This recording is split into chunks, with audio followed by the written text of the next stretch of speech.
നമസ്കാരം. Raf talk ഫുട്ബോളിലേക്ക് എവർക്കും സ്വാഗതം.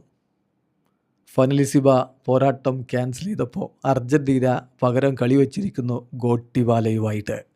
ഒഫീഷ്യൽ പ്രഖ്യാപനം വന്നു കഴിഞ്ഞു. എഫ് എ ഇത് അറിയിക്കുന്നു. എഫ് എ അതിലിങ്ങനെ തന്നെ കൃത്യമായി പറയുന്നു: following the cancellation of the Finalissima, Lionel Scaloni's team will travel to the country for a week of intensive training and a friendly match against Guatemala on March 31. അതായത് അർജൻറ്റീനയുടെ താരങ്ങൾ അവരുടെ നാട്ടിലേക്ക് പോകും. അതായത് അർജൻറ്റീനയിലേക്ക് പോകും. എല്ലാവരും യൂറോപ്പിലും മറ്റുമൊക്കെയാണല്ലോ ഉള്ളത്. അങ്ങനെ അവർ നാട്ടിലേക്ക് പോയിട്ട് ഒരാഴ്ച അവിടെ വളരെ ഇൻറ്റൻസീവായിട്ടുള്ള ട്രെയിനിങ് നടത്തും. അതിനുശേഷം അവരൊരു ഫ്രണ്ട്ലി മത്സരം കളിക്കും ഗോട്ടിമാലയ്ക്കെതിരെ. മാർച്ച് 31 ബ്യൂണസ് അയേഴ്സിൽ ഈ മത്സരം നടക്കും.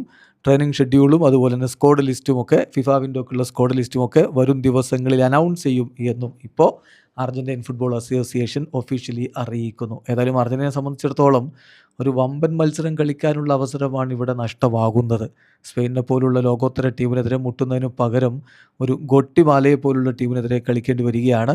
ഏതായാലും അത് വേണ്ട വിധത്തിൽ ഉപയോഗപ്പെടുത്തും എന്ന പ്രതീക്ഷയിൽ തന്നെയാണ് ഇപ്പോൾ ആരാധകർ. കാരണം തീരെ കളിക്കാതിരിക്കുന്നതിനേക്കാൾ നല്ലത് ഏതെങ്കിലും ഒരു ടീമിനോട് കളിക്കുക എന്നുള്ളതാണല്ലോ.